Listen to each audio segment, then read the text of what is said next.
Well, good morning everybody. My name is Dr. JD Swanson and welcome to Karate Science 15 Minutes of Thought. Today what we're going to do is part 2 of Heian Yondan. How exciting, right? And so what I want to do today is, last time we got from here to block to the Marote-uke. What I want to do now is move through possibly up to the Arakan, sort of towards the top half of the kata, to the first kiai. So without further ado, let's get started. Hey, us. Good, so to warm up, what I want you to do, just practicing the first couple of movements of Heian Yondan, think about that connection of body center to hands to feet that we've talked about all the way through, that we talked about in lesson number 1. So that's the idea of being here, feel the hip, and draw up. Then switch,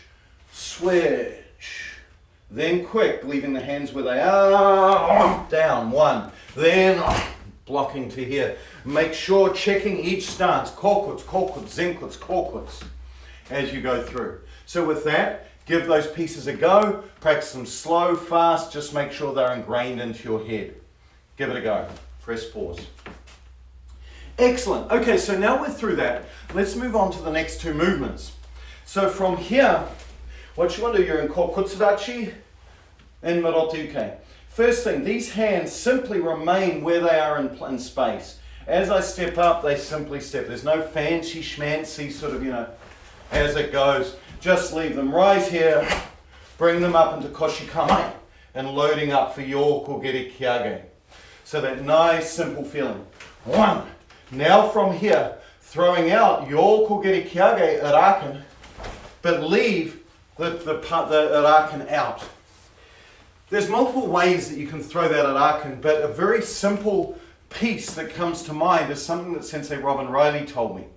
When you're making Arakan, say for example in Heian Nidan, you've just finished up, you throw the kick, hand and leg are synced together, then you turn and block. Because I'm changing direction, the hand comes back. Quite often in Shotokan, when I'm not changing direction, when I'm continuing on in the direction I want, the hand remains out. Depending on how you move and how this kata feels to you, if you're a bigger person and want to hit them harder, or you're a snappier person, you can either snap out back and hold, or you can just snap, let it relax and hold, or you can just snap, bring it to here. All of those things that are optional.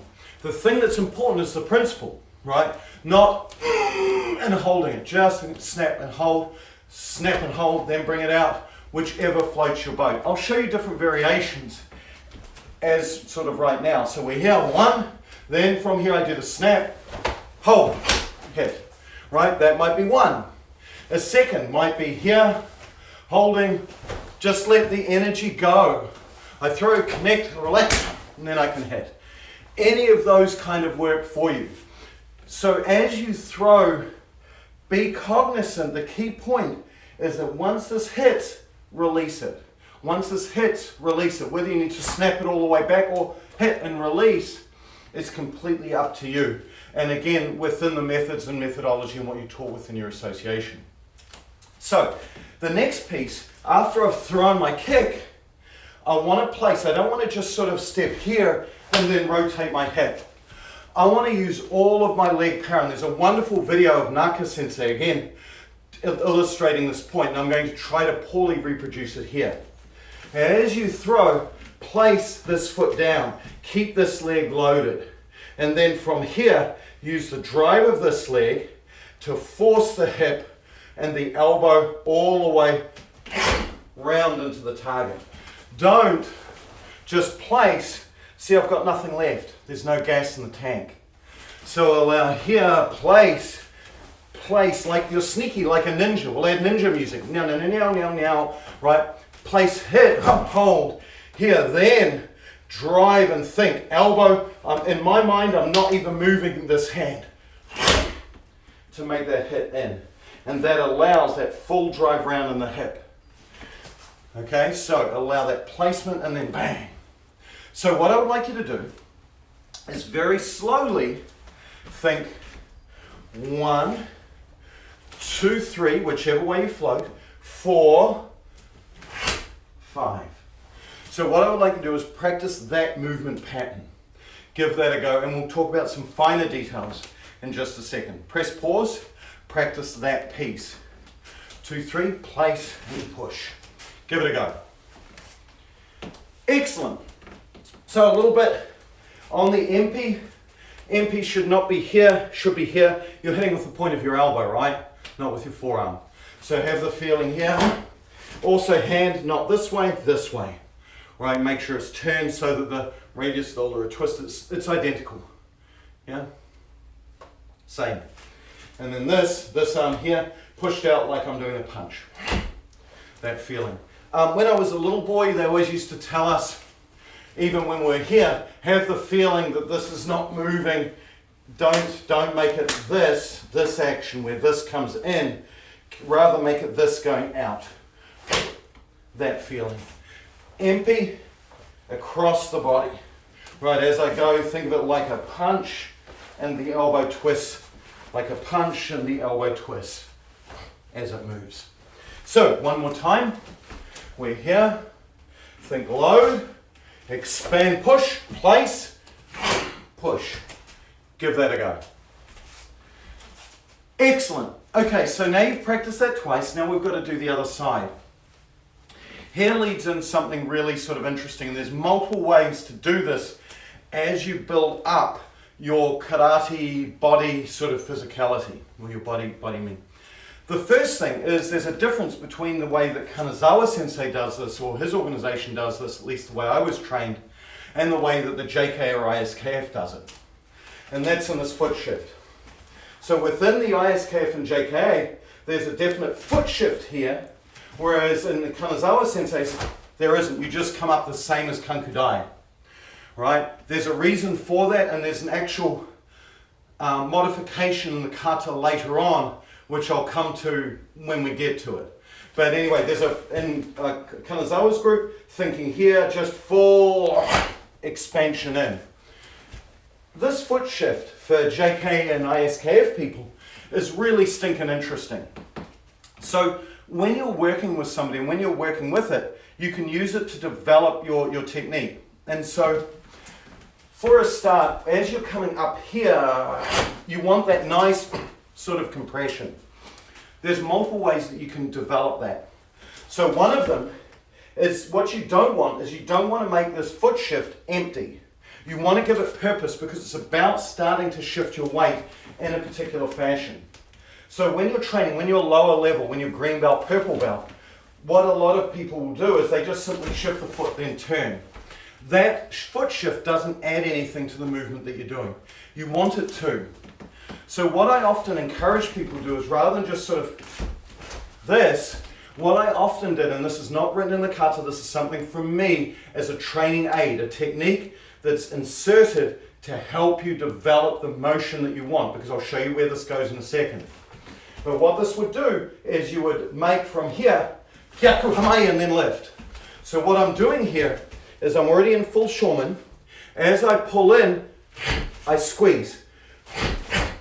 And that gives me the movement in the hip to create that compression expansion that I want to help me develop Heian Yondan, to develop that sharpness of movement. So what I'd like you to do is practice it like a green belt, baby. Try it with that gyaku hamai and then up. So here, gyaku hamai up. That feeling. Give that a go. Excellent. So you've tried that and you go, oh, that feels kind of good. The way that you eventually want to do this, so what this develops into, is that this particular movement, Heian Yondan, is kind of Heian Nidan gone wrong. In Heian Nidan, everything's late. And if you look at my Heian Nidan breakdown, we talk about that.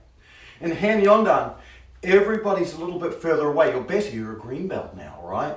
So what's happening is that you can now expand into your target. So Sensei Riley really brought this on to me, and it still uses the same action of the hip, the same fast action, but using this to snap into the next technique, to make it more dynamic, right? So rather than sort of being this sort of, you know,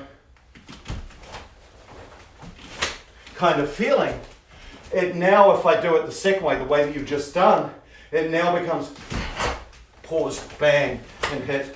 What I'm doing is I'm still not making full use of that half step. Why is the half step there? To translate your body weight, to get momentum into the kick. So now what I can do is I can combine that all fluidly to allow the technique to flow out, to make this sort of compressed kick feeling. So that therefore gets my body weight moving.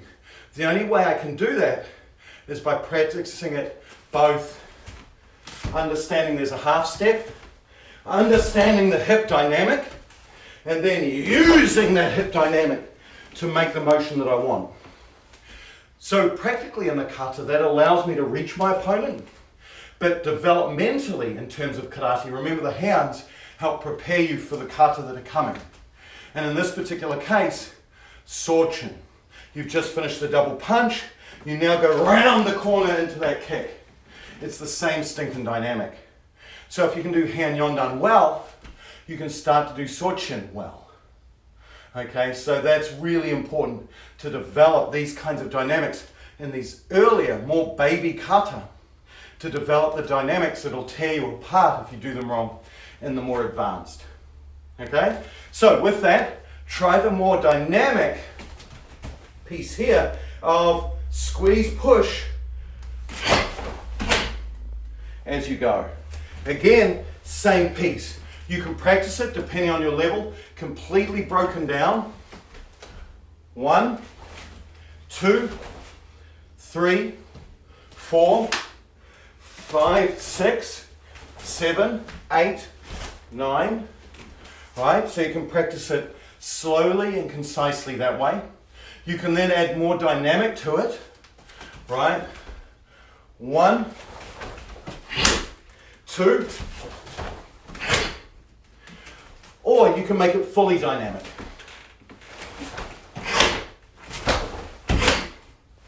Into the kata. Your choice. Give that sequence a go. Excellent. Okay, so once you're done, boom, we've just finished here. From here, make the first cover. 1. So this here, get umbalai, opposite arm up. Interestingly, all the textbooks say the shuto must be this way, must be flat. If you're blocking a kick and truly blocking a kick, and you're using the shuto to block it, let's do a quick comparison. No. Ain't gonna happen. Something that Sensei Ubel pointed out to me was rather than make it this dynamic here, turn this wrist more around. This way now you've got the give in the hand to make that push. When I'm practicing this for tournament, when I'm practicing this for tests, I throw it here according to what I'm taught and what we've been trained.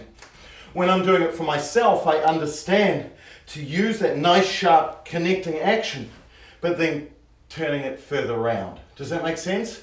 So in my daily practice, when I'm doing it for performance, big difference, right? Performance kata, practice kata. Yeah? So, when I'm here, I think, compress, and you can see a big expansion, you can see my hip makes it turn slightly. It's not going to stay here in the full full Shoman position. It's going to turn just slightly.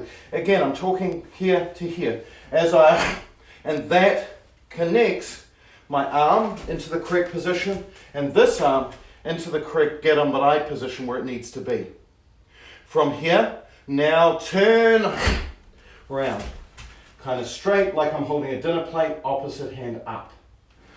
So here, 1, there, 2.